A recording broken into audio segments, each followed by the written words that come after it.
All right, thank you for everyone who's joining us today for Frontiers of Post-Fire Tree Regeneration in a Rapidly Changing Landscape. I want to start off with a few announcements before we get started, and I hand it over to David Greene. First, we are recording this session, and it will be available in Whova within 2 weeks after the Congress ends. And if you'd like to ask our speakers a question during the session, please use the Q&A chat area to the right of your screen. The chat window is where you can engage with other attendees as well. And we also kindly ask that you keep your microphones and cameras off during the presentations and follow the presenter's lead on when to engage with cameras and microphones on. It looks like we are going to get started now, so I'm going to go ahead and hand it over to David Greene. Thanks, David.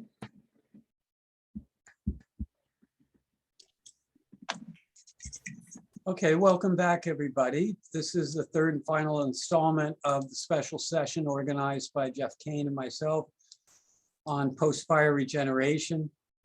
So we should just get started. Our first speaker is Michelle Agne.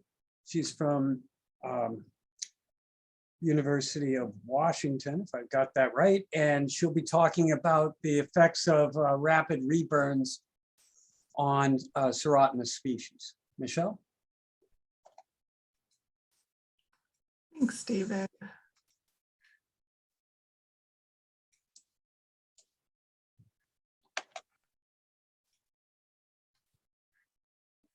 All right, so yeah, thank you so much for having me in this session today. I was really excited to see all the talks yesterday and I'm excited to kick off our last segment here.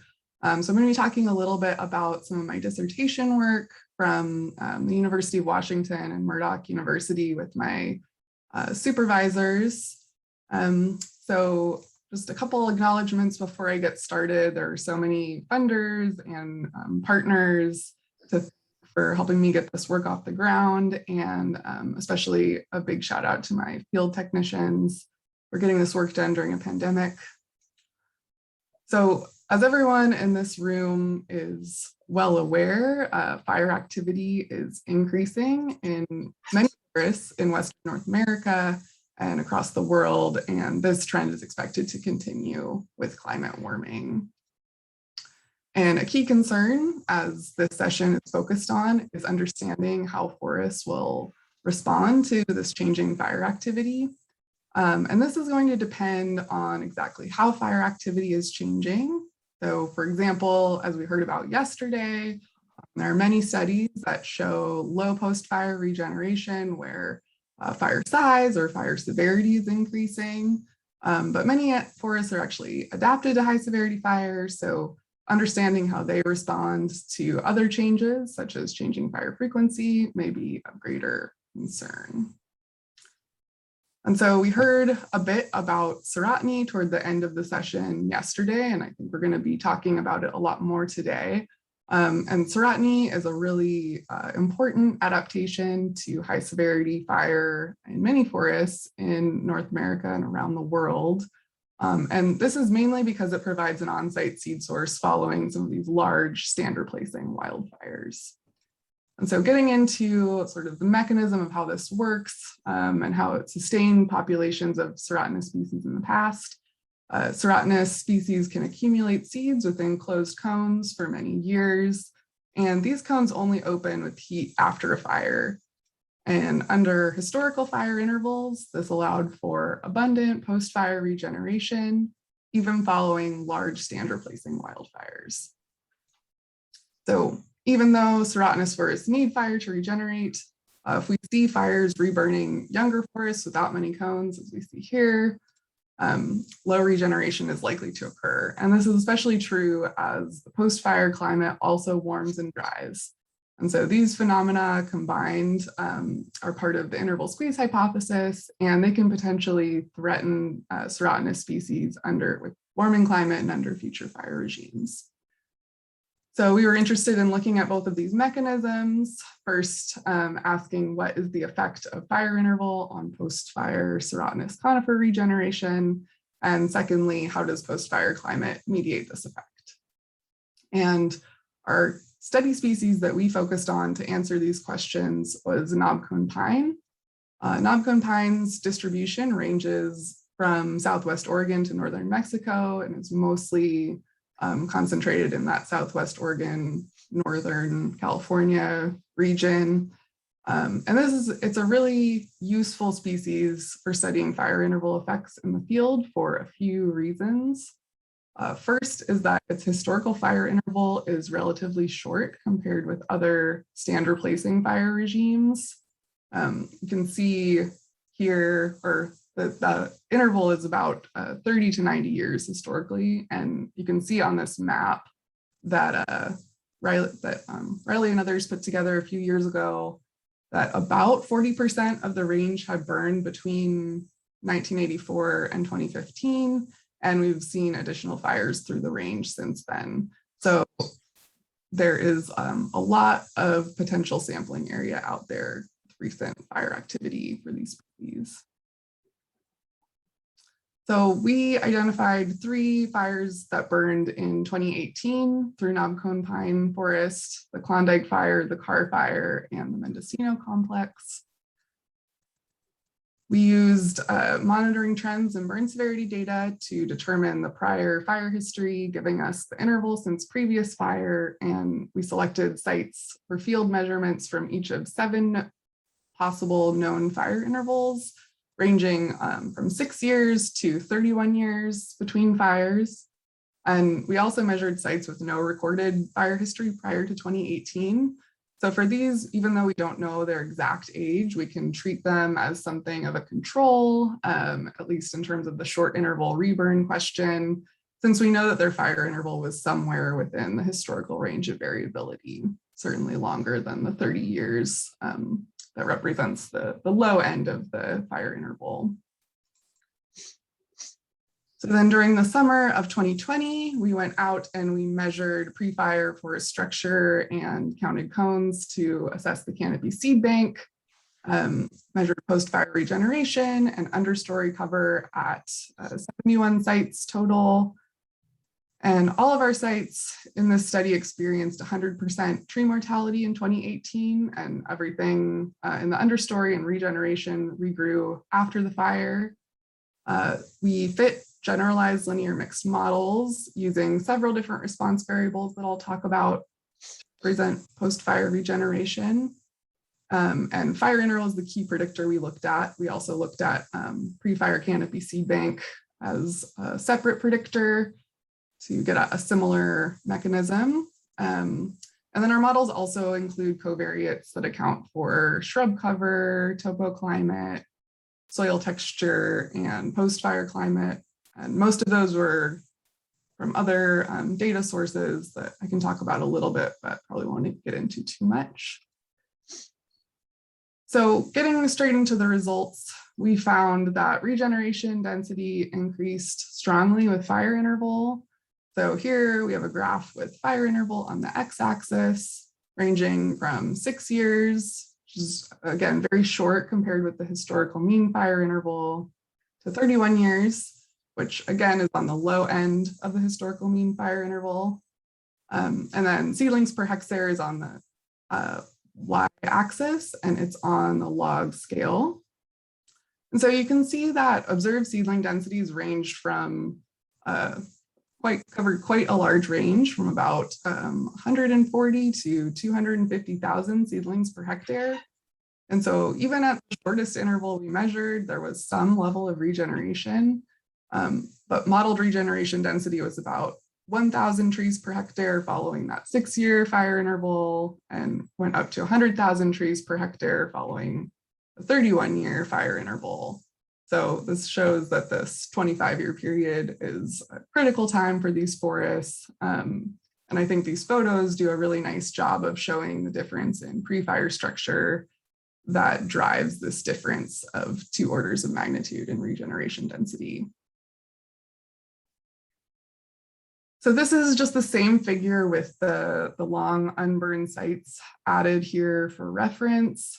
So these points couldn't be included in our model since we don't know quantitatively where they fall on this x-axis. But we did think that including them here for reference was useful, since it appears that these sites may capture a decline in regeneration at these longer fire intervals. And it's really important to note that these are still generally very high regeneration densities. So we're not seeing a really concerning decline at these long intervals, at least in the sites that I measured. But it does sort of suggest that there may be a peak that occurs closer to that 31-year fire interval. And this makes a lot of sense when we look at our model of the pre-fire canopy seed bank, which is here on the x-axis, again on a log scale. And then we have its effect on post-fire regeneration on the y-axis again. And the points are color-coded by fire interval, with purple representing those 6-year fire interval sites. The lime green represents 31 years, so our longest known fire interval. And then the yellow represents the long unburned sites. And so we can see first a very strong relationship between the pre-fire canopy seed bank and post-fire regeneration, as expected, more cones, more seedlings. But we also see that the largest canopy seed bank values are observed in those 31-year-old sites, whereas the long unburned sites had a somewhat smaller canopy seed bank pre-fire. And these photos of short, moderate, and long interval sites illustrate that stands that are just kind of approaching the range of historical fire return interval, moderate fire interval, are characterized both by high density of trees and trees that have quite a few cones. And so between that moderate interval and the long interval, thinning and mortality may occur, leading to trees that certainly have more cones, but fewer trees overall in that long interval site. So this seems to scale to fewer cones overall at the stand level. So shifting away from post-fire seedling density, which certainly is an important measure of post-fire response, but to me, it can be a little bit challenging to understand, well, do you need 100,000 seedlings per hectare to consider this forest recovering post-fire? Kind of what density is high enough for these forests that regenerate at such high densities? And so one way I've been thinking about this question is simply whether post-fire density meets or exceeds the pre-fire density or self-replaces. So this is a model of fire interval effects on the probability of knobcone pine self-replacement at or exceeding the pre-fire density. And you can see that the probability remains quite low for more than 10 years and then jumps up substantially around that 15-year mark. And I do want to point out that it's kind of unclear to me how much of this relationship is due to the increase in canopy seed bank that we were just talking about over fire interval versus the decrease in pre-fire stand density that sort of lowers this threshold to self-replacement at longer fire intervals. So it's likely a combination of both phenomena. And similarly, we can look at the actual ratio of post-fire seedling density to pre-fire stand density. And we see that this horizontal line of self-replacement lines up well with the estimate from the previous model around 15 years. So this gives us a bit more information about when and by how much the pre-fire stand density is exceeded. And you can see that these populations can self-replace more than 100 times over at these longer fire intervals. But I do want to point out a caveat here that we're comparing 2-year-old regeneration density to mature stands. So of course, knobcone pine establishment, since most of those seeds are being dropped right after the fire, it occurs pretty much entirely within the first couple of years post-fire. So we would expect this post-fire cohort density is much more likely to decrease through mortality than increase through infilling. So we can kind of, from this, feel confident that below 15 years, self-replacement is fairly unlikely. And perhaps a longer interval might actually be needed for the post-fire cohort to have the same density as the pre-fire cohort when mature. And then I do just want to point out that self-replacement is one aspect, but I do think that some of these much higher ratios are interesting. And I think the next talk may be talking a little bit about knobcone pine invasion. So we have a little support for that as well. 5 minutes, Michelle. Thanks, David. So moving beyond the fire interval, we did talk a little bit about post-fire climate in the lead up. So this is a coefficient of plot for our seedling density model, but it's kind of representative of what we found for each of our models. And that's that the main covariate of importance in these models, in addition to fire interval, is post-fire cumulative moisture deficit. So we have a strong positive effect of fire interval on post-fire regeneration, and then a lower magnitude negative effect of post-fire cumulative moisture deficit. And what this kind of translates to in our models is that going from the least to the greatest post-fire moisture stress for a given fire interval translates to almost an order of magnitude decrease in post-fire seedling density, shown on the left panel, and about a 4-year delay in time to self-replacement, or an additional 4 years between fires to get to that self-replacement point, shown on the right panel. So this is kind of a modest effect of post-fire climate, but could be extremely important to post-fire regeneration success, especially at those shorter fire intervals, or kind of right around that 15-year point. And less important when we're at intervals where we see those very high, almost kind of gratuitous regeneration densities that the species is capable of. So to wrap up, fire interval really matters. There is a difference of 2 orders of magnitude in regeneration density between our shortest interval and the interval that approached the historical mean. How soon is too soon? We can use fire intervals that support potential self-replacement as one measure of this. And we saw that fire intervals of at least 15 years are needed for regeneration density to meet or exceed the pre-fire density. And this is under moderate post-fire climate. So, but we know seedlings are vulnerable and unlikely to represent mature stand densities. So this number could be higher, especially with climate warming. But if there are cones pre-fire, there will be seedlings post-fire. We saw no evidence of complete recruitment failure, even at intervals that are less than 20% of the historical mean. And all in all, shortening fire intervals signal declining serotinous conifers in some places, especially where fire intervals are less than 15 years, but could mean sustained populations or even expansion in others. Thanks. Great, thank you.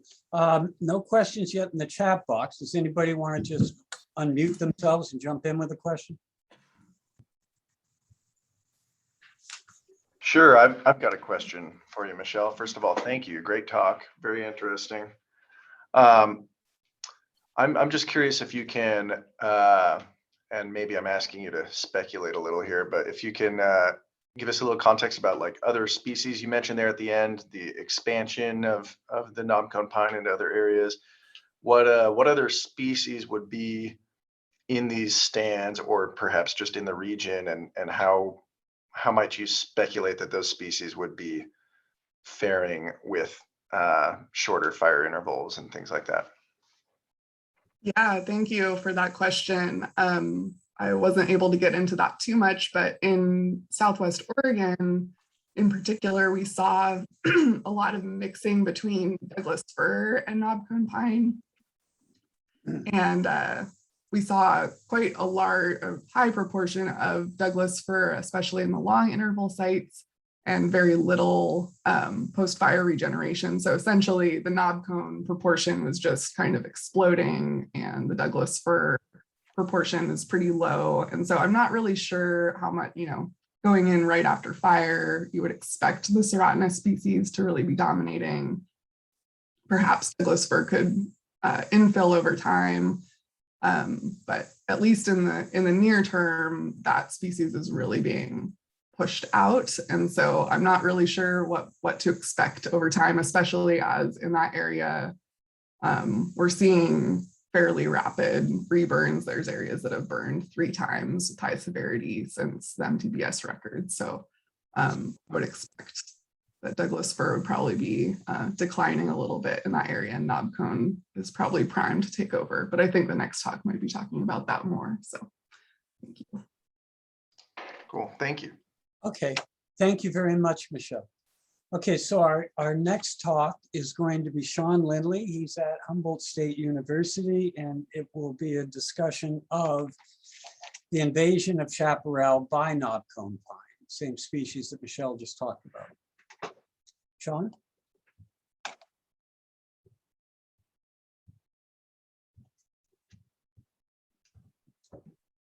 There we go. All right, thank you, David. Thanks, Michelle. I'm Sean Lindley. I work with David Greene and Jeff Kane at Humboldt State University in the fire lab. Today, I will be talking about post-fire invasion of chaparral by knobcone pine, which we know to be serotinous. I'm having trouble getting my, there we go. Just to set the stage a little bit, we know that we're seeing an increased frequency of stand replacing fire. We're also seeing that areas that burn severely are increasing in size. And this is occurring quite frequently in landscapes that are adapted to either more frequent high severity fire or more frequent low to moderate severity fire. So it's bad news for areas that are adapted to less severity. We're seeing with the increasing scale of these severely burnt patches, non-serotinous seed sources aren't able to properly restock given the dispersal constraint on their seeds that generally need to come from the living edge of a burn. And we see out here in California, the majority of our forests are non-serotinous, save for the knobcone pine and a few others. And so there's quite a bit of literature about chaparral invasion regarding non-serotinous species. Collins and Roller found that regen was quite poor immediately post-fire within large severely burnt patches out in the Plumas National Forest. Here's a couple of graphs from their study. The one on the left just sort of shows you that a greater proportion of their patches and plots within burnt patches, which they were mixed with chaparral and forest. Neither was necessarily dominant prior to the fire, but they're seeing that shrubs are actually taking over those patches. And to the right, you see regeneration was quite poor for conifers, pines and non-pines. There are a couple plots where they found extremely high densities. My guess is that these plots were randomly placed, and some of those fell near the burn edge, so they're within the dispersal range of living seed sources, but generally their plots were further into the burn. So we saw quite a few areas where chaparral is actually invading forest. In areas where fire has been excluded, like Lassen Volcanic National Park, just a bit further north and east of the last study, Laveau et al. Are actually showing that non-serotinous species are slowly taking over chaparral where fire has been excluded. These yellow boundaries, I just traced their original boundaries so it's easier to see, but these are the 1941 forest and chaparral boundaries. So within those is a patch of chaparral. And over the course of 60 years, they've been invaded. And the existing boundary is the white one that you can see. So most of these aren't completely taken over. But if you look at the ones near the bottom, we've almost completely lost those chaparral patches when fire has been excluded. But here we ask, what does post-fire recruitment look like, and post-fire invasion, specifically of chaparral, look like in the presence of a serotinous species, one that's adapted to the same fire regime as chaparral. We're trying to look for mechanisms of invasion and whether or not this is going to occur. Or will we see chaparral species actually shade out the pine species? We do know that knobcone pine is generally a shade intolerant species. So we set up 18 plots across multiple patches at the 2018 car fire, the majority of which burned with high severity. These were in the area that Michelle mentioned. It has no recorded fire history, so it's been a long time since it's burnt. You can see here, that's a very old knobcone tree. You can see some recruits coming up. The majority of chaparral species here are re-sprouters, so they're going to take over quite quickly after fire. Manzanita is more of a seed reliant species, but that's what we see in this photo. So we decided to look specifically into parameters that are directly or indirectly related to shading, assuming that that's going to be the main source of competition that dictates recruitment success from knobcone seed sources.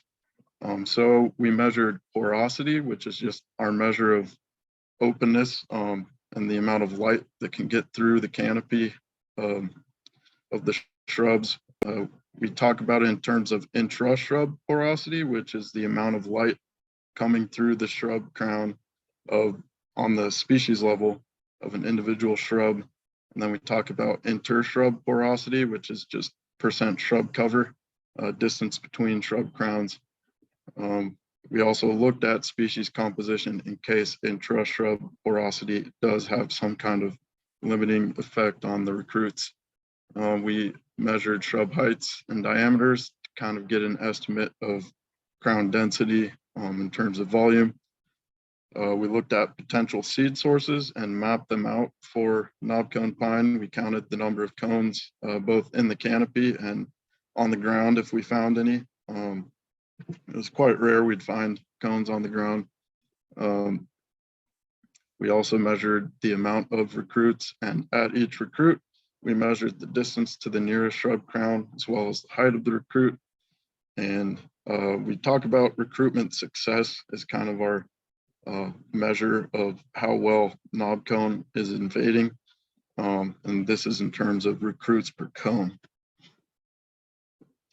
Here, this gives you a picture of what our sites look like in terms of the shrub cover or shrub canopy height versus recruit height. And save for two of our plots, we found that recruits were about half the height of the shrub canopy. So we think here that they'd be at risk of getting shaded out. Next, our results for recruitment versus inter-shrub porosity. So here I put it in terms of percent open. Save for those two really high values on the right at 30% open, we actually saw hardly any difference in recruitment success with regard to shrub cover, which was actually quite surprising. Our results for intra-shrub porosity, these are lux readings on the species level for each of our dominant shrub species. These are averages across all 18 plots. On the far left, we have OS, that's open space, just to give you an idea of how much these shrubs can limit the light coming in. We see there's kind of a scatter, but oaks in general, which are somewhat common in the area, have much denser crowns, and toyon as well. Those all grow quite rapidly and really limit the amount of light. So we thought this could possibly have some effect on shading. But here our results tell us otherwise. There really is no trend. I think regardless of how much light is limited, we saw that really the recruits are getting enough light. And this is assuming that these 3-year-old recruits are the remainders after all seedlings have experienced most of the mortality we're going to see. This is speculating that this will be our mature stand. But again, that's just speculation. We'll have to revisit. Here we have recruit height versus distance to the nearest shrub. We thought maybe height could show us some kind of limit on growth. There really was no kind of trend here either. We did find something strange in our statistical analysis that I'm not sure we'll accept yet as a real result, but we saw that on average, recruits near shrubs within 10 centimeters of the crown actually were taller than those outside, but our graphs tell us otherwise, and I think it has something to do with sample size, given that you're not going to find much area that's too far from a shrub, given the shrub cover. And then this is just kind of speculation as to what our stands will look like if we accept that our recruit densities are what the mature stand densities will be. So the dark line below is just the self-replacement line. We see all but 2 of our plots fully replace themselves. And then using stocking standards, which is 150 trees per acre or 370 per hectare, we see that already 3 patches have fully invaded chaparral, and quite a few are close. This sort of indicates that if we have another burn after the knob cone have reached full maturity, that we will definitely have sufficient seed source to see chaparral taken over. So the implications of these findings, again, this is the graph the map from Matt Riley that Michelle also visited. We do know that knob cone range is actually expanding, and our findings actually are in line with this. We were surprised that shrub cover actually has no limit, but this suggests that the interplay between chaparral and forest isn't sufficient to determine the cover type. It more is an indicator that fire return interval has almost everything to do with it. And as Michelle was stating, we might see fire intervals decrease, which might kind of limit this knob cone invasion if stands can't reach maturity. And I think that's what we have for now. I'd like to acknowledge my advisors, David Greene and Jeff Kane, and Boudica as well, and all of my field technicians, and thanks to Whiskey Town for letting us do research out there. Thank you, Sean. We have 7 minutes for questions. There's nothing in the chat box, so jump in if you have something you want to talk about.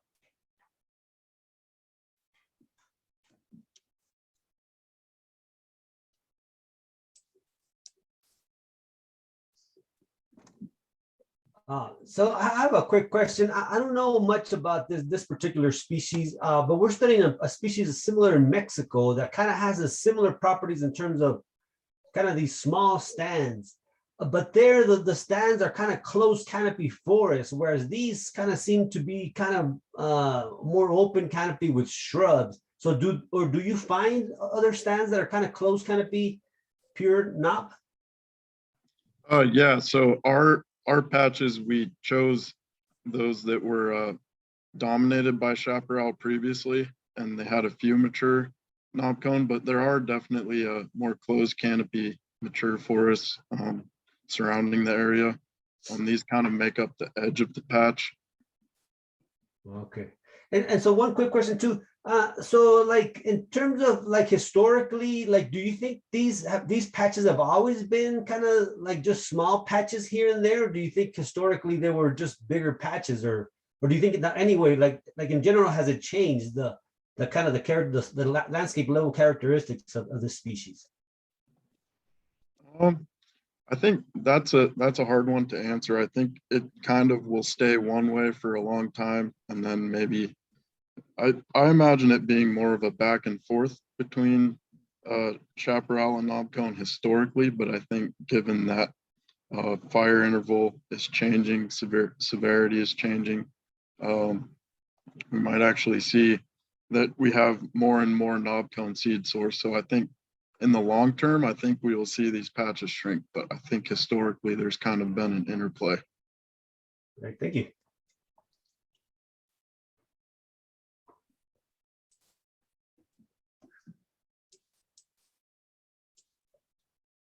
Okay, so just rephrasing that, what we're seeing here is the process by which a serotinous species takes over a stand of shrubs. And if there's only a few serotinous trees, you only have a few cones, not many recruits, but that will set the stage for the next fire, at which point they should be able to achieve a reasonably dense forest. That's assuming that they could that they're not limited to any microhabitat or something like that, right? Because I mean, because where we see them in Mexico, it's kind of a specific kind of microsite that you see them in. You know, these serotinous species. So no matter what, I think you're limited kind of by the microhabitat. But I guess I'm not sure that's the case here. So I mean, I'm just trying to draw commonalities between these serotinous species or to see if there's any. But yeah. Because the other thing that we're finding there is that the historical fire regimes, or not historical, but like the last 100 years, is more smaller patches. Like so stand replacing fires, but small patches. And now, so if future fires get bigger, they take out the whole stand, then that could be a big difference. I'm thinking. But again, so I'm just trying to draw commonalities or differences. Thank you. Right, I agree. I think the patch size is going to be a bigger influence because I think chaparral and knobcone are both adapted to fairly frequent severe wildfire, and I think but that was at smaller scales than it occurs now. So I think that could dictate change, like you were saying. Cool. Andy. Yeah, I'm going to chime in, Pepe, too. I think, there is some kind of specialization of knobcone that would promote those smaller sites on, I know it can occur on serpentine soil. So, but it isn't exclusive to serpentine. And so I'm not sure if there is a broader but constrained kind of niche for these species. But I think you're right. Historically, it was probably, small patch, high severity fire regimes. Well, there's a sense in which knobcone is mainly found on the poorer sites, the drier, rockier sites. But that could just be a consequence of the fact that in a fire regime where the return time is long, knobcone is not a very good competitor versus the non-serotinous conifers. And so it was relegated to these poorer sites. But whether it needs to be on them, I don't think so. Matt, do you have anything to add to that? Great point. Yeah. Yeah, I think, man, if you look at the range of knobcone pine, it has a humongous ecological amplitude. I mean, probably one of the greatest in Northern California, from essentially sea level to, I've seen it up on Mount Shasta skiing. And so from those dry, hot chaparral to sort of the cool, moist, and I think fire is the key to keeping it alive in some of those more productive places. And, we see it in the Western Cascades of Oregon in some places, some of the most productive forests in the world. And yeah, I don't know. It's an interesting question. And I'm loving all the knobcone talk this morning. So thanks, everyone. Yeah, these surrounding species are definitely kind of mysterious, I think, for lack of a better word. Yeah, and Pepe, a lot of the other serotinous, like cypresses in California, are much smaller kind of distributions and population size than knobcone. So it kind of fits in with some of the species from Mexico that you're probably familiar with. Huh, cool. Thank you. Okay, we have 1 minute.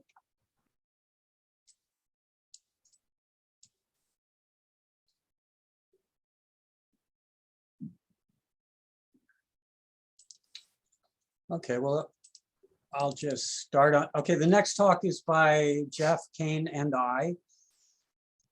So lots of speakers in this series have talked about seed supply. Sometimes that's phrased as time since last fire, as Michelle did, but in relation to a serotinous species, that could just be, how many seeds have had time to accumulate.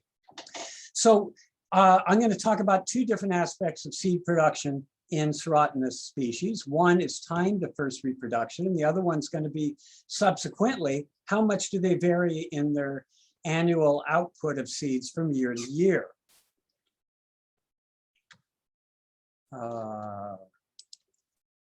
Okay, oh, there we go. Okay, so I'll begin with temporal seed production.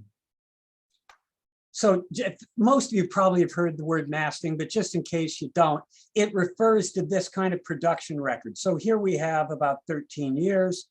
This is the number of seeds per hectare being caught in seed traps. This is PC Engelmannii in the Rockies. And so you see, I'm calling it feast or famine. You have some middling years, you have dreadful years, and occasionally you just have a magnificent year that can easily be 100 times greater in magnitude than a bad year. But then you could have just the polar opposite, something that's almost invariant with time. Here's an example with Pinus banksiana in Canada. It is serotinous. Here we only see a threefold difference between the biggest and the smallest years.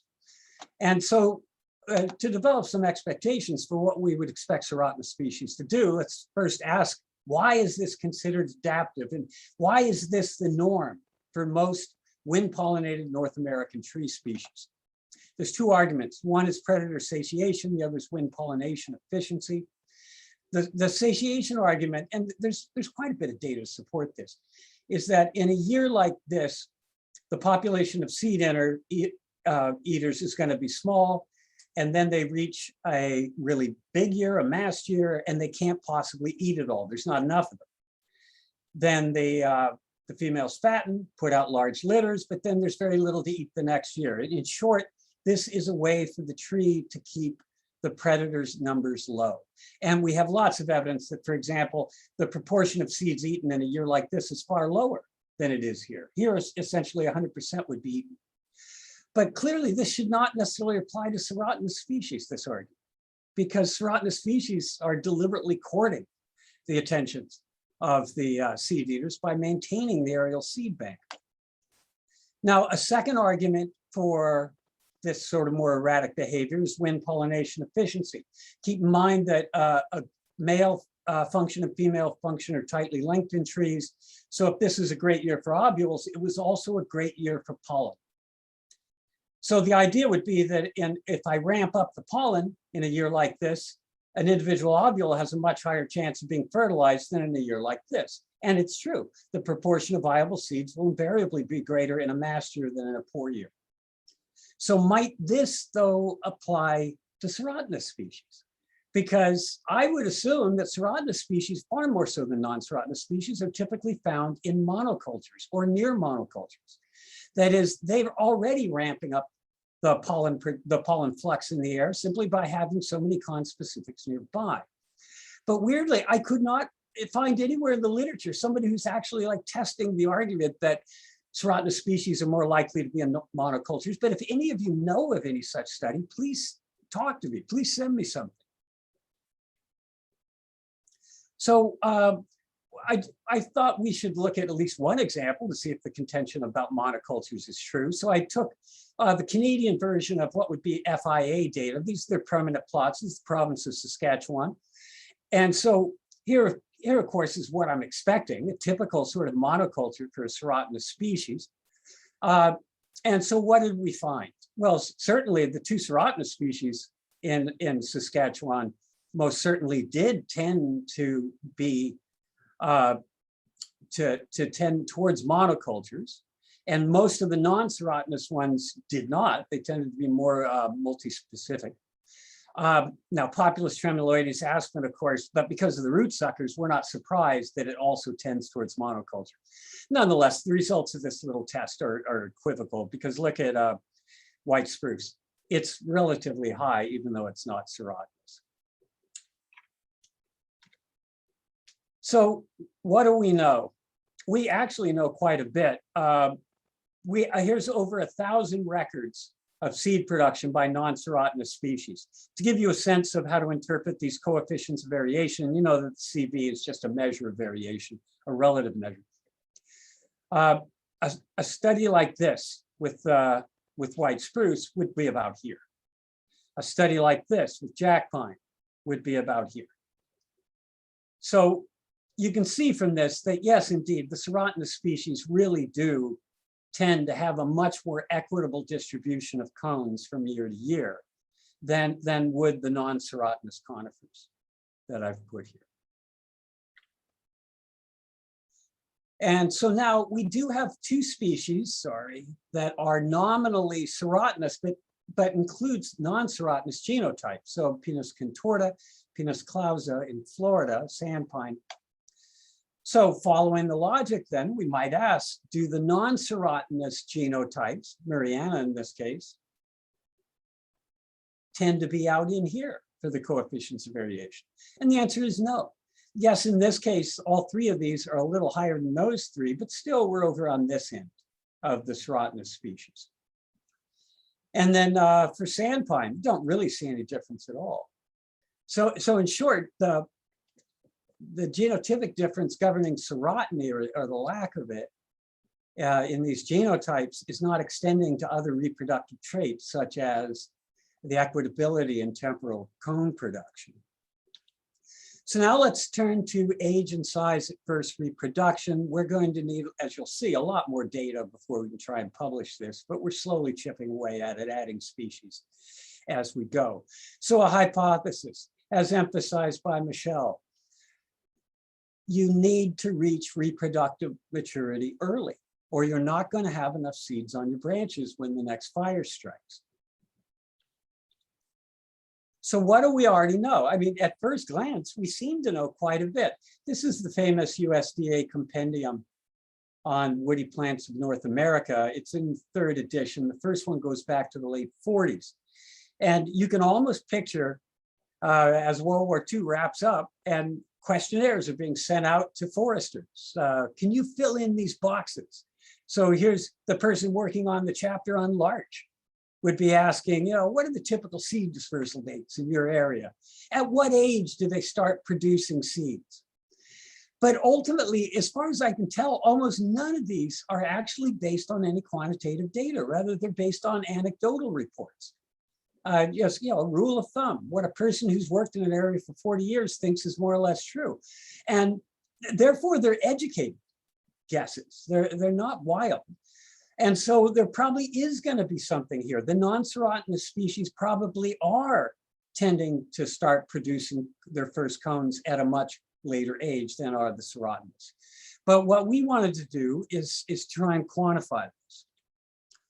So we came up with an arbitrary definition of age and size at first reproduction, although it turns out to be the same as Michelle. It's when an age or diameter class averages 1 cone per tree. Although, no, excuse me, she was doing 1 recruit per tree, excuse me.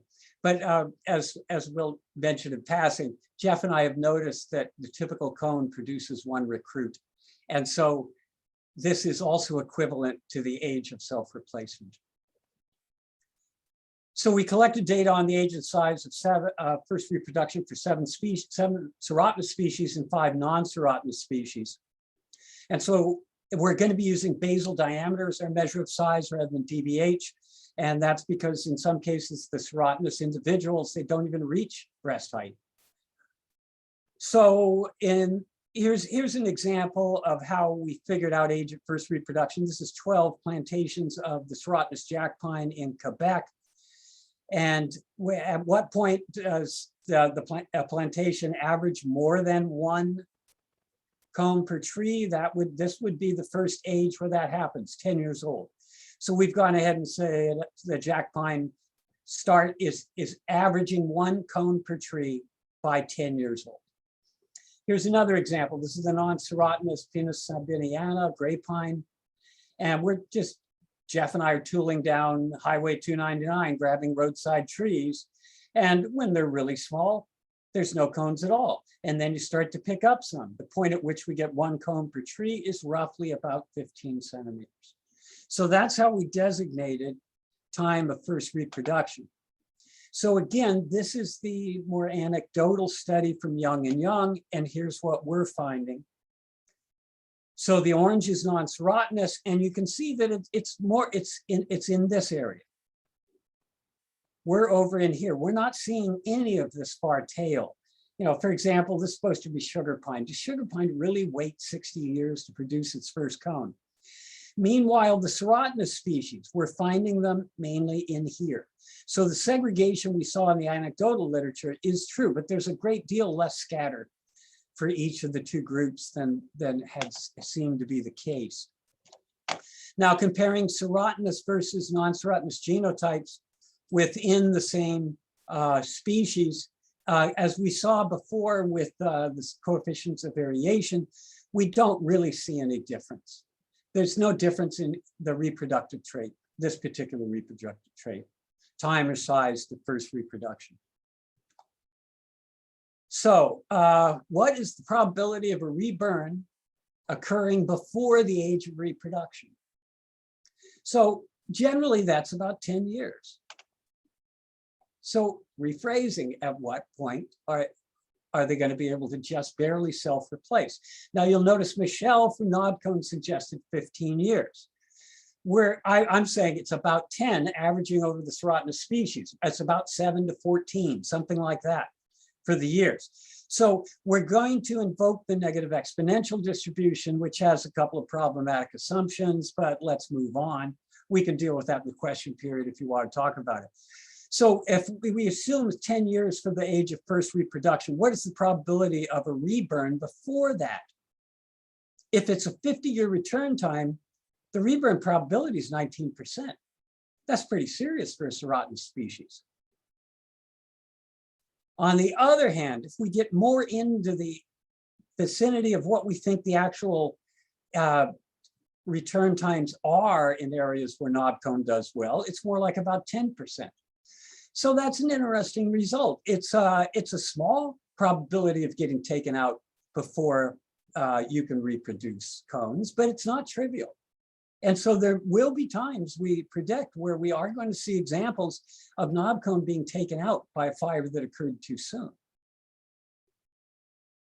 And if we could go back to Michelle's graph, where she showed the probability of having achieved at least one recruit for the age sequence like 5 to about 15 years old, you'll see that same equivocation, that sometimes they did, sometimes they didn't, but it's a very dangerous situation for a serotinous species to be in. So just summing up everything, following sexual maturity, serotinous species are pretty invariant in their annual seed production. The coefficients of variation are invariably less than 1, makes them quite different from non-serotinous species. Serotinous conifers achieve reproductive onset at a basal diameter of about 8 centimeters and an age of about 10 years.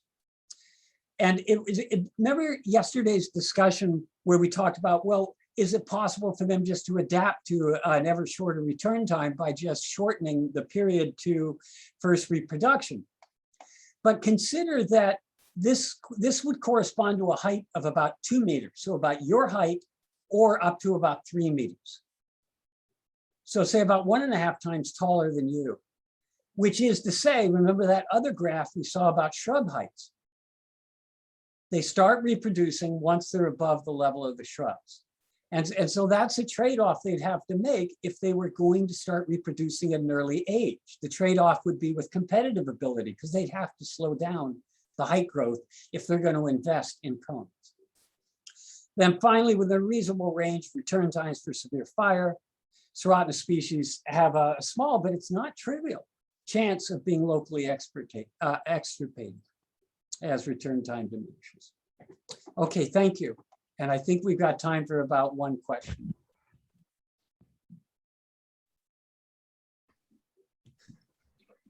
Hi, David. Jen Baltzer here. That was really interesting. And I'm just looking at a graph from some data in the Northwest Territories where we have reproductive size thresholds for spruce and pine.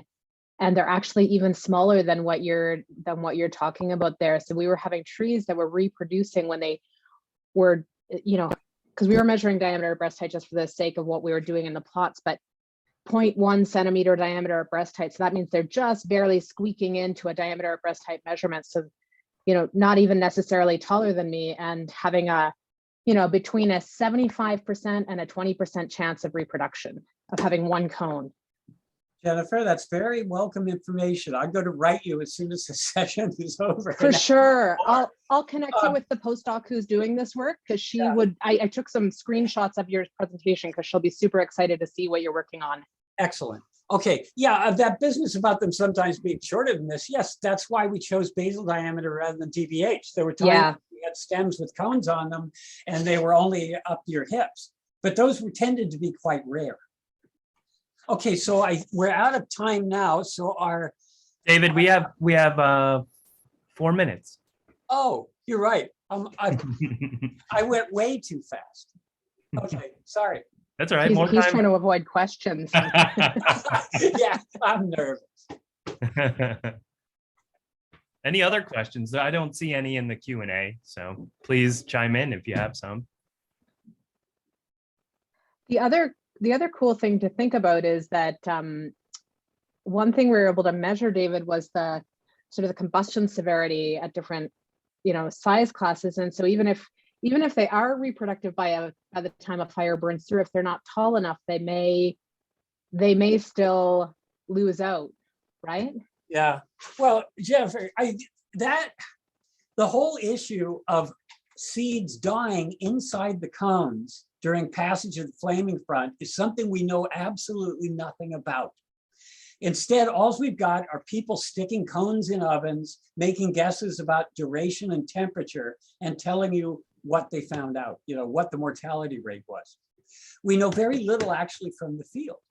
The only species we know much about is black spruce. There's been 2 reports now, and the impression is that a severe fire is going to remove about 50% of those seeds. It's going to kill about 50%. On the other hand, black spruce has by far the smallest cones and therefore the thinnest scales, the least protection of the cones. So, but your question is even more fine, you know, like a short tree versus a taller one. And we just don't know. Yeah, it'll depend on, you know, the intensity that situation, the fuel conditions present, right? Mm-hmm. And the cone, the cone features morphology as well. Yes. Any other questions? Thank you, Jennifer. That was awesome.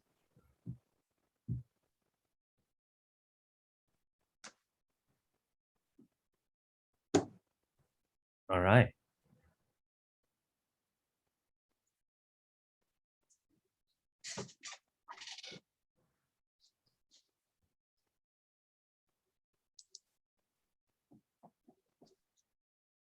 Be curious what Byron thinks about this.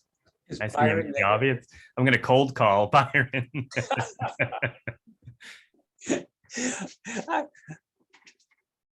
Or Matt, you know, anybody. I think that was pretty good of him to get up at 3:30 a.m. last night. I wouldn't have done it. He's here again. Good for Byron. Yeah, I think there's some really interesting genetics questions, right? I mean, how much does age to maturity vary among populations and things like that? And I'm always dying to try and find a geneticist, population geneticist to work with on knobcone pine, but I don't know of any, at least in this audience. So yeah, we should find some provenance studies that have like young ones that might be at that cusp and see if there's some genotypic variation in time to maturity. Yeah. Yeah, or levels of serotiny.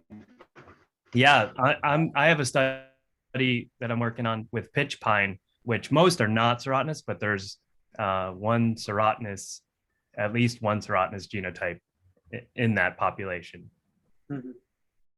And so that might be a good, I don't know if it'd be ideal, but there's variation in serotiny, we know it. All right, shall I? Yeah. Can you stop Yeah, thank you. Our next speaker.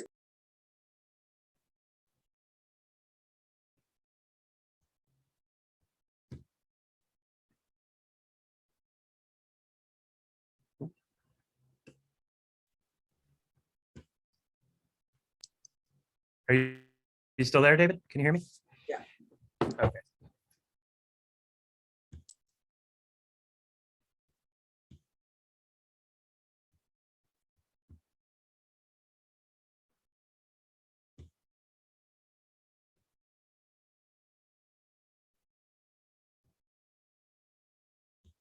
All right. Thank you all. So I wanted to talk about this thing we're calling facultative serotiny, which is an alternate. Sorry, thank you. Alternate mechanism for regeneration in non-serotinous conifers following stand replacing fire. And this is work that David and Sean Micheletz from UBC and I and a graduate student, Maddie Lopez, have been working on. So I'm going to kind of skip through. We all know that fire activity is changing, and importantly to this special session is that it has strong implications on regeneration in trees and in conifers in particular. As many of the talks have indicated, most conifers have this kind of negative exponential distribution from the living edge following a stand replacing fire, where you have most of the regen close to that living edge and then declining abruptly. And then variation across different species is fairly subtle and dependent upon the dispersal ability of these different conifer species.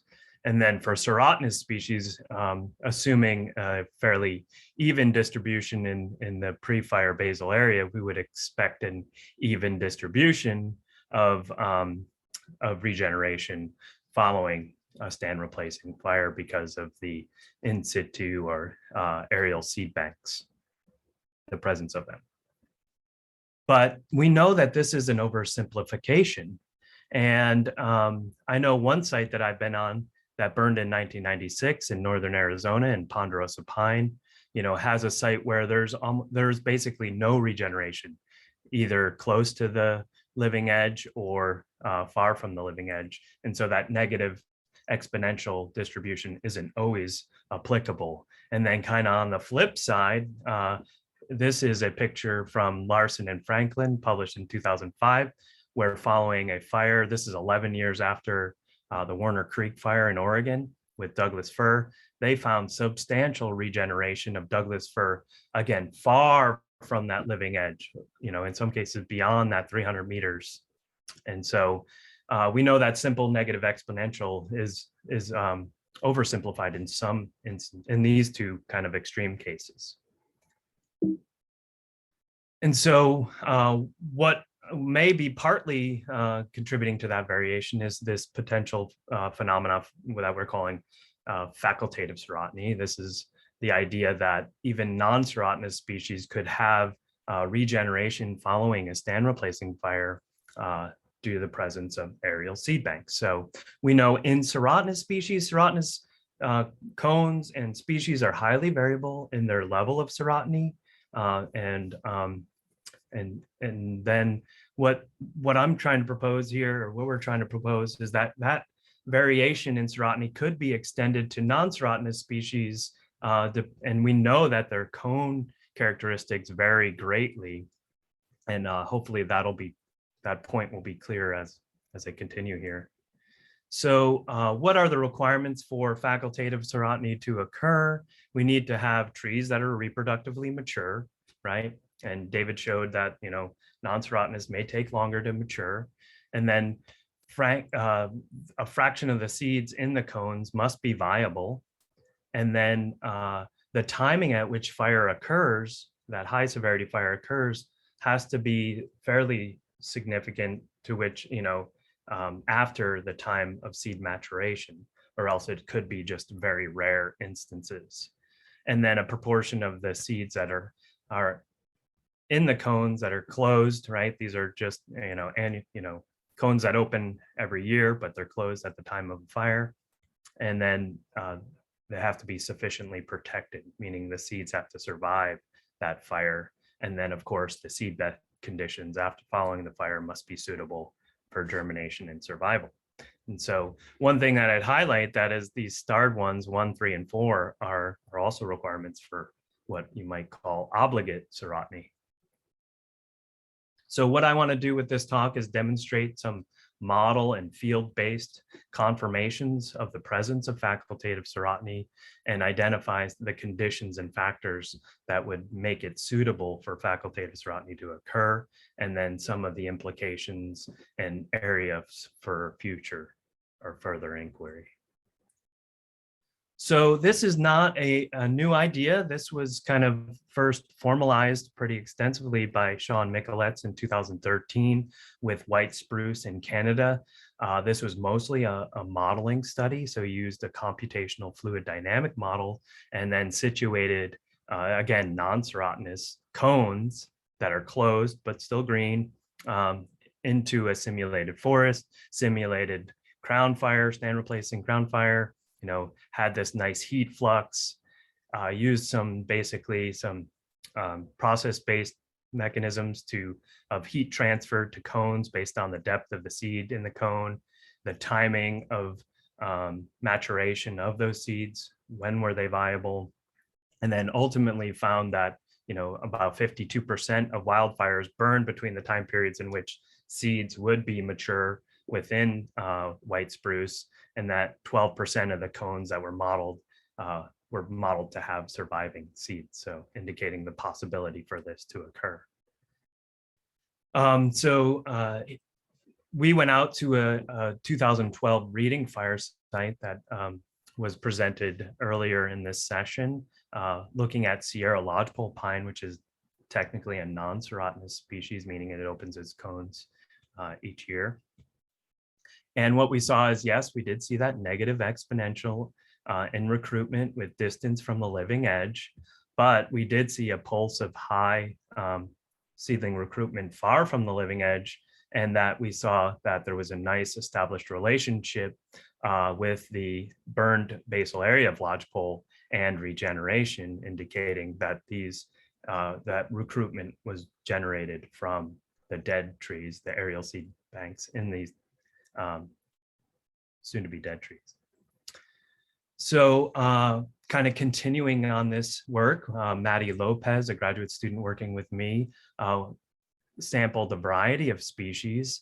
And so she went out every 2 weeks for over 2 years and basically looked at seed maturation rates when, looking at viability over time. So on the y-axis, we have relative mean viability. That just means proportionate to the maximum observed. And what we see is, sure enough, this heat sum or degree days was positively correlated with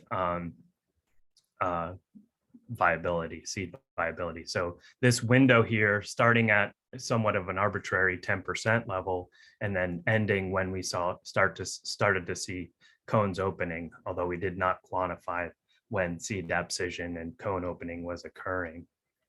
And then one thing is we didn't detect differences among species. We looked at lodgepole, incense cedar, Douglas fir, ponderosa pine, and that was mostly just due to a lack of power to detect differences. We do think that this schedule would probably vary among species to some degree, but it did give us a potential window of what we're calling the zone of facultative serotiny. And then we also wanted to know, well, okay, that's great if, understanding when seeds mature, then when do fires occur in this area, and does it overlap with that zone of facultative serotiny?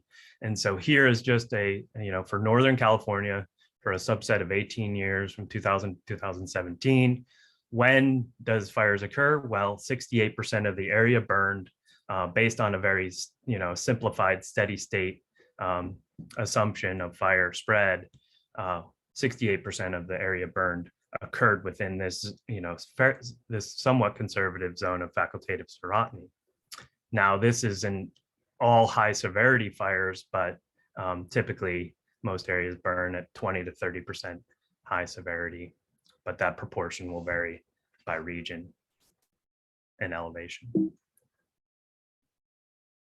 So another thing that we've observed is that, cone moisture is probably going to have differential protection of the cones. And we would expect that non-serotinous cones, again, green cones closed, would have higher moisture content than the older serotinous cones. And indeed, we see that this is true. So we would expect that higher moisture content would provide greater protection during a fire. Another thing that we've looked at was the relationship with cone size, or in this case, mass, and the depth of the seed in the cone. And we were curious, do serotinous species differ than non-serotinous species in their amount of protection?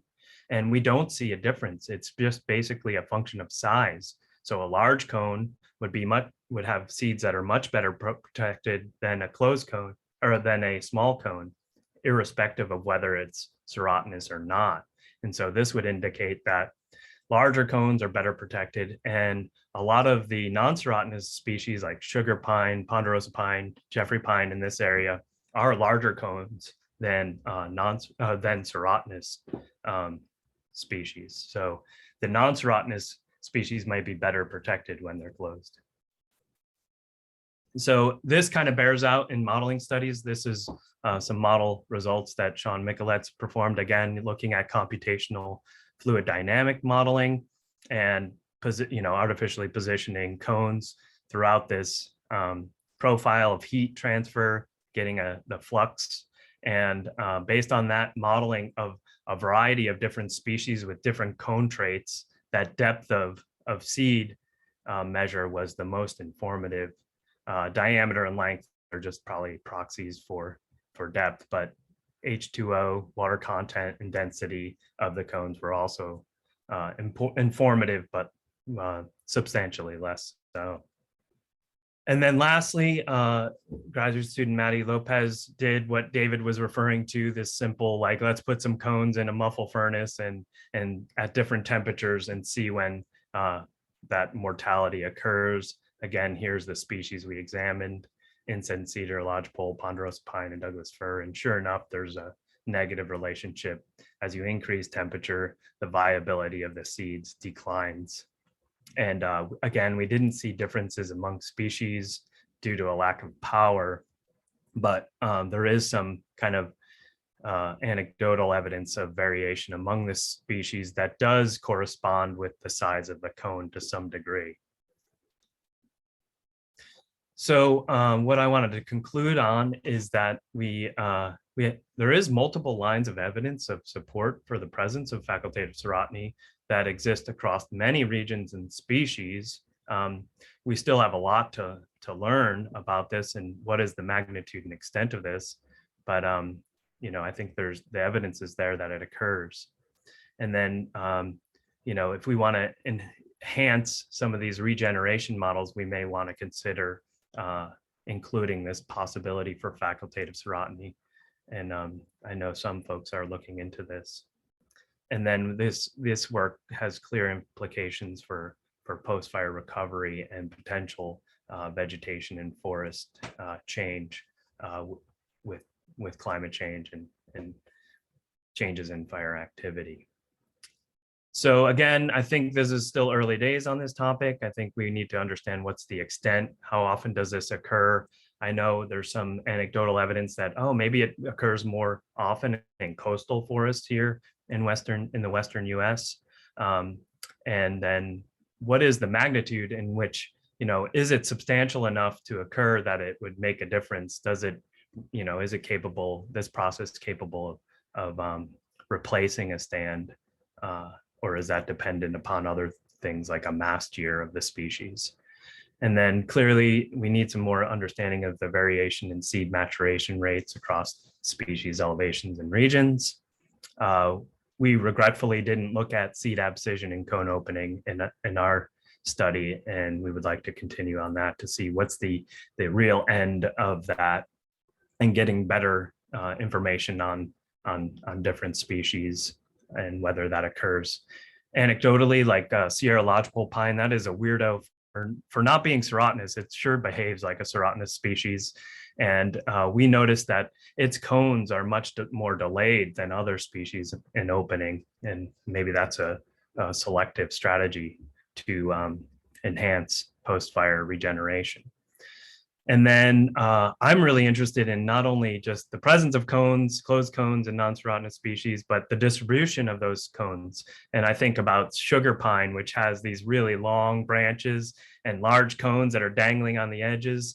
And that may be conducive to greater incidence of facultative serotiny, although we haven't, we've only observed it a little bit. And then looking at better information on seed survival due to variation in heat flux. What is the heat flux associated with the stand replacing fire, and how does that affect seed mortality? So with that, I'll just recognize funding sources and a variety of folks that have helped with this work over the years. And David, I don't know if I have time for questions. Whoops. Did I stop sharing? I can't hear anybody. There you go. It works. Oh, there we go. Thank you.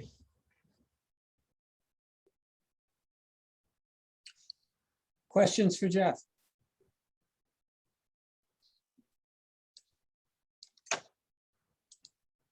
Nothing in the chat box. Okay, thanks. Well, I've got a question for you. Sure. Have you multiplied out the probabilities of the proportion of fire that area burn that occurs within our window, the proportion that is severe, and then the probability of a mast year, of a big enough crop that you would even notice it in the field and be able to say, oh, this isn't long distance dispersal from the edge. This is something local. Yeah, no, I haven't. I think that's some next steps, is to kind of dig further into the proportion of high severity fire in different regions and how that, varies with this timing of seed maturation. And then, I don't know, we've debated this, David, about whether you need a mast year to really have sufficient regeneration via facultative serotiny. And as you noted, we've seen like, oh, if it's one recruit per current cone, and if that's our definition of stand replacement, then at least immediately following the fire, it could be, you may not need a mast year to have that occur. It could be, what did you call it? A middling year would be sufficient. Well, that's what worries me. If a middling year was sufficient, we should see it more frequently than I think we are. That's a good counterpoint. There's got to be more mortality in those cones than we're realizing.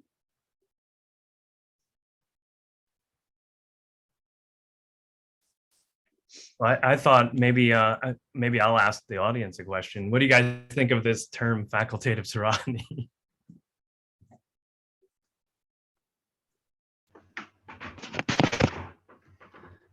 Or Matt, Hey, Jeff, if you have a different question, go for it. Yeah, I think it's an interesting term. And I guess, yeah, I did have a different question, but I know, so in 1902 up in Southwest Washington, there was this Yackle burn. It was one of these huge wind-driven fires. And some of the early work after that, they went out, the year after fire and found tons and tons and tons of Douglas fir seedlings. And I think the facultative serotiny is it's a good explanation for Douglas fir's dominance following those really, really large fires, even if it can't disperse out there. And so I'm really fascinated by it. And one thing that I maybe we've talked about this, but I wanted to throw it out there, was the idea that if you had fires burning earlier in the season prior to seed maturation and cone maturation and development, if maybe you could pick up differences, if it was a really, really early burn before seeds were up there, you wouldn't expect much facultative regeneration versus, a late fall one. And I don't know if you've ever looked into that a little deeper. Or no, California. David and I wrote a grant to do just that, looking at we were going to look at ponderosa pine, but it could be Douglas fir. Fires at different high severity patches at different times, and then seeing if we see this nice signature that we would expect of facultative serotiny, which it should be there, all else being equal. Now that whether that's true or not is to be determined. But I think one of the things, I'm probably out of time here, is with Douglas fir on the coast, it's like, oh, that fuel moisture moderation where you might have enough sufficient heat to kill the cambium in tree, but that heat flux isn't as substantial in the crown. That might be more conducive for what we're calling facultative serotiny. We've done it a bit, Matt. For example, the 2020 fires in Northwest California and adjacent parts of Oregon, we mapped out the cone crop of Doug fir for 2020. And from that, we were able to predict in advance that we expected terrible regeneration. Oh, we also mapped out sugar pine. And we expected terrible regeneration for both in the North August fire to the south of us. We expected really good regeneration for both at the Slater fire up by the Oregon border. And both predictions worked out. Like sugar pine is just doing marvelously far away from any living sources at the Slater fire. Lots of germinates.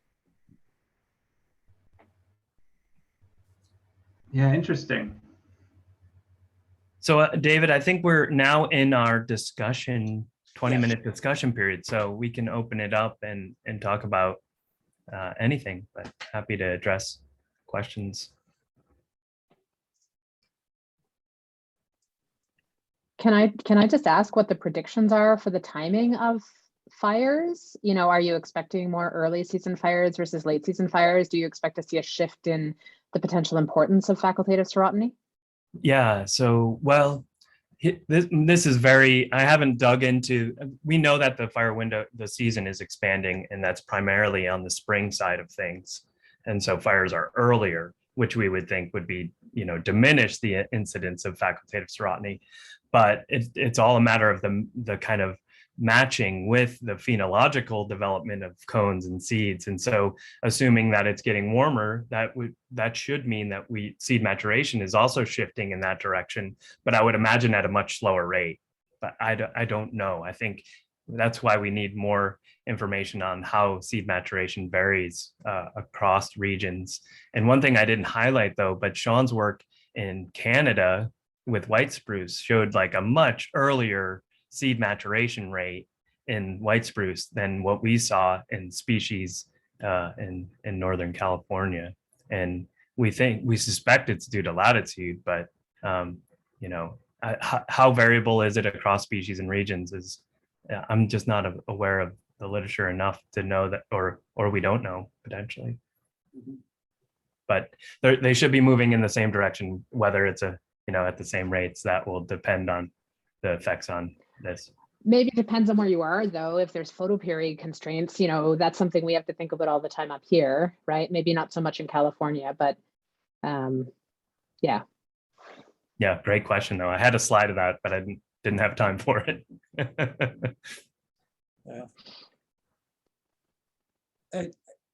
Something that really is not understood, because the question was never very interesting before, is how much variation is there within a tree and among conspecific trees in a stand in the timing of cone opening. This turns out to be crucial for this idea, because once the scales begin to flex open, the seeds are exposed and they don't have a chance if the fire occurs. They'll be killed. And David, my guess on that is that it might be related to cone size again, that the smaller cones will probably open, the scales will reflex and release seed quicker. And that's kind of what we observed with the species we examined, just anecdotally, is incense cedar, which has a really small cone, and then Douglas fir were the first to open. And then, like I said, lodgepole was later, even though that's a fairly small cone. I'm curious with like sugar pine, but I know like some of the big cones like gray pine and Coulter pine in California, they probably would open later. Yeah, well, that makes Some of them are pseudo or like serotinous even, and they might even stay closed beyond that full year and be truly serotinous. Okay. So there must be something in the last 2 days that piqued people's curiosity. What would you like to talk about? I think Brian's got a question. Hey, yeah, good, good to see you. And this has been really, really fascinating and fun to watch these talks and learn about all these different dimensions. And I, to kind of riff off of your talk, Jeff, I really like this idea of thinking about serotiny as less of a binary thing, right? And it's more of a continuous realization of a series of different traits that are kind of resulting in what can effectively act as serotiny. The the sort of like banana branches of cones on the sugar pine at the end of the branches is, I actually, it's really cool. I never thought about it that way. So it's kind of cool to start thinking about some of these other species and as how they could be acting as serotinous in different ways. Going back really quick to the ones that we do think about as more, like strictly serotinous, or at least having that as a real trait. One of the things that Michelle and I have puzzled around a little bit with knobcone and bishop pine in California is that, they open their cones, but then, those cones kind of like open and flex with moisture. And do you or David or anybody else who's been looking at this have an idea of how many? It's almost like, it's a serotinous species, but then when those cones are open, I think I jump to the assumption that those seeds are then useless, but then they may still in a fire act like these other species that are kind of like, on the fringes of serotiny. And how many viable seeds are still remaining with time once those cones open, because they do kind of close back up with humidity. Yeah, David looked at that a little bit in knobcone, I think, right, with Catherine's work. Yeah, because knobcone very slowly begins to open, beginning about the 3rd year after the cone was matured. And yeah, it's this very slow process. But we also noticed that as the car fire came through in 2018, any cone that was fully open was pretty much reduced to ash on the branch. And those cones that were partially open, the open parts were ashed also. But whether the adjacent seeds in those same cones that were still had closed scales survived or not, we don't know, because they'd opened up and the seeds were doing whatever they were going to do on the ground years before. So Brian, I was curious if I was going to ask this to Michelle, but we ran out of time. If I know she looked at post-fire climate to get a sense for regeneration, but I was curious if there was any signature of pre-fire climate that may be kind of provide some, if we see a relationship that might indicate that there's some pre-fire opening, due to the climate. Like if she worked at Whiskey Town, we did too, and that's a population just has a lot of xerescence or whatever, the dry heat induced opening rather than fire induced opening. And I know we had a student that tried to look at that. We didn't find a signature of that at all. Yeah, I think Michelle's still on here, right? I don't know if you want to take that, Michelle. Yeah, I didn't really look at that specifically, but it certainly, I have data from actually Whiskey Town pre-fire that I was able to compare with some of my post-fire stuff. And certainly there, the open cone thing is quite a factor. So that I think that probably just gets baked into like having a lower pre-fire canopy seed bank, because we did see a lot of consumed cones as well, so I think it does seem pretty, well, it's hard to know if maybe they're just a little bit popped and still closed, if it's the same thing compared to like the fully open cones that seem to be pretty common, especially motion fire, reburn, south facing slope that gets really hot. So yeah, we didn't really look at that specifically, but I think it was captured in some way, but it would be interesting to really check that out. No, I think you're right. It's probably captured by your cone counts because they got consumed. Yeah, I think so. But there is one aspect, if I read your graphs right, Michelle, you showed that if you did, number of cones per meter square or whatever versus stand age, that it was pretty much a straight line. Okay, I mean, it was monotonic, but but when you looked at recruits per meter square versus stand age, it actually seemed to reach a maximum, I forget, 30 years, 40 years, something like that.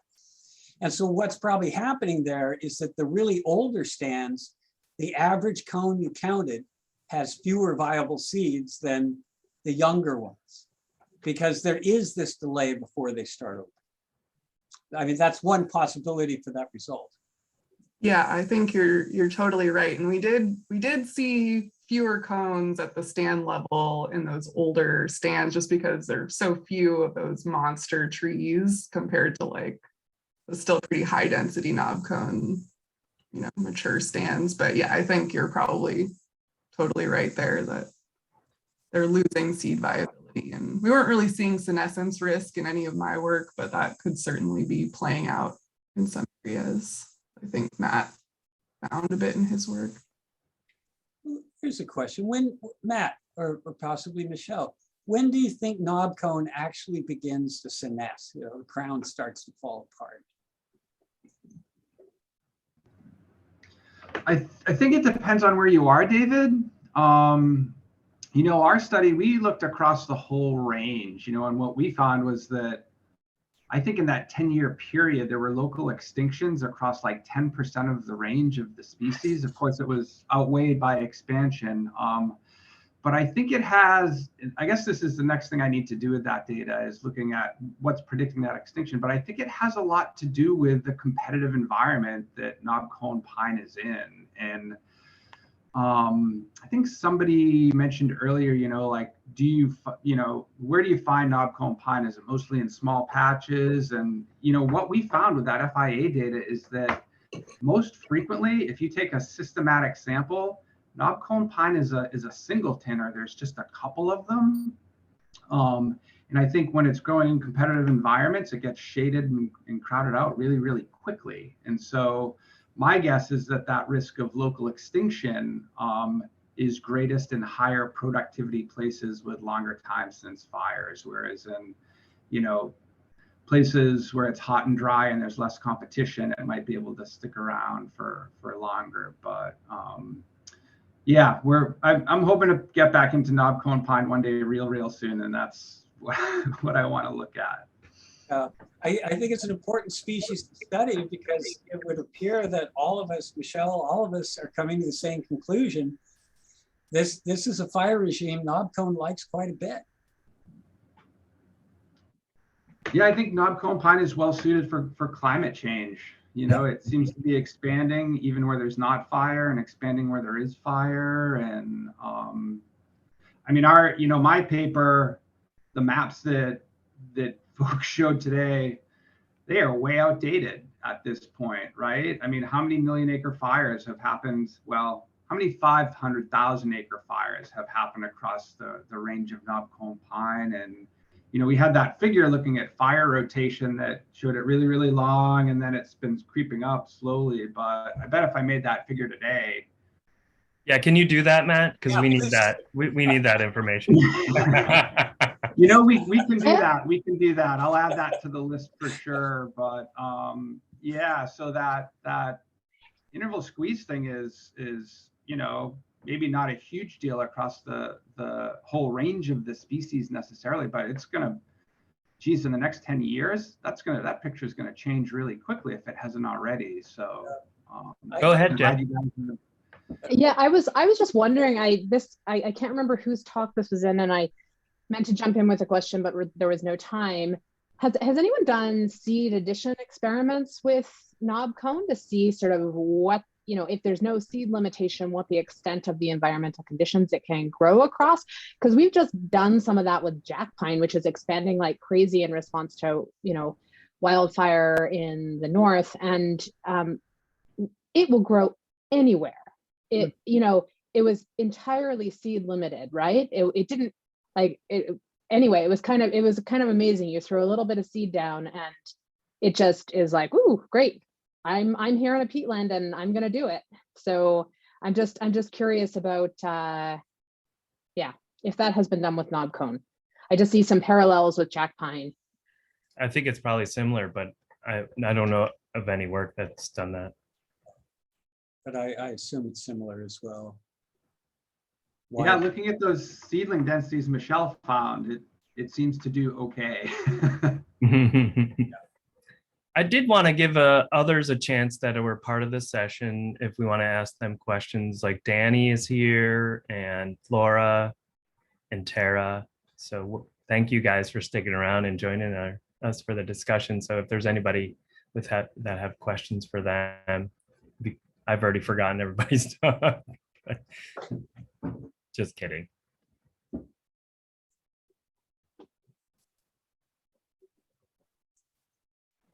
I was gonna, if it's okay, to ask, I know it's still riding the knob cone train, but to ask Sean a question.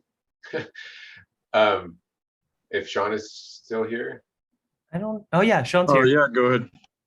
Okay, cool. Sean, it was really cool thinking about the expansion part, and one of the things I was curious about was how, and sorry if I missed this, if you said it in the talk, but how far from existing seed trees or like the existing pre-fire forest some of those were, and the reason why I ask is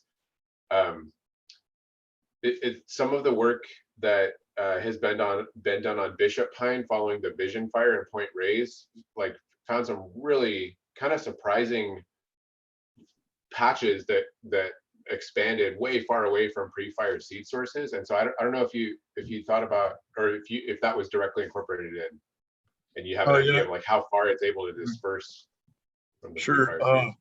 We did measure out those distances. I have them mapped out, and I think the closest stand of knob cone was probably within 70 meters of our plot center, and every plot center was a mature tree sitting within the chaparral patch. Sometimes there were clusters of small ones that I think were about 100 meters away, but in general, we were pretty far away from everything. We're trying to kind of isolate those so we can just see what's coming from trees within the patch, and if that's able to factor into recruitment. But I did include in the cone counts, just for fun, cones on all of those stands that are far away, I think within 140 meters of the plot center. And it really didn't have any kind of effect to suggest that outside seed sources are affecting seedling density. Ryan, if what you're getting at is the actual dispersal capacity of knob cone, we have some unpublished stuff where we ran transects in the 2018 car fire from small patches of burnt knob cone out deep into chaparral areas with no knob cone whatsoever to try and measure the dispersal capacity. And we were getting well-stocked stands up to 75 meters away and still picking up germinates as far as 400 meters away, but very, very few at that distance. But that's the other reason to be optimistic that this species really is starting to take over. It's spreading rapidly.